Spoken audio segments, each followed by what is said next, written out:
คิดว่าในอนาคตธุรกิจที่จะได้รับความนิยม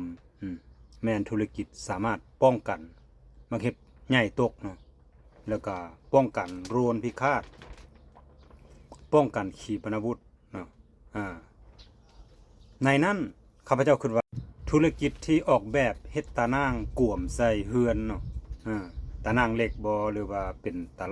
นางอันน่ะพลาสติกก็ได้เนาะหรือว่าเป็นใยสายพิเศษนะก็น่าจะได้รับความนิยมดีซึ่งติดตั้งแล้วเนาะสามารถป้องกันมาเฮ็ดใยตกเนาะ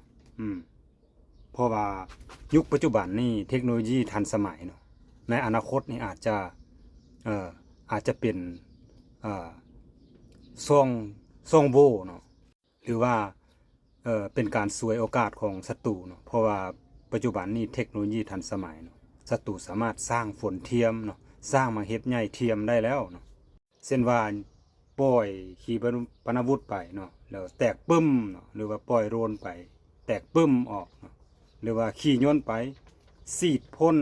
สารเคมีใส่ก้อนเมฆเนาะแล้วเฮ็ดให้ก้อนเมฆก่อตัวเป็นมังเฮ็ดใหญ่ได้และมังเฮ็ดใหญ่นั่นก็ตกลงมาเนาะกระทันหันเฮ็ดให้บ้านแตกอาคารแตกแสลกขาดเนาะธุรกิจที่ยืนยงก็คือสามารถแก้จุดเจ็บของลูกค้าได้คือว่าเป็นไอเดียที่ดี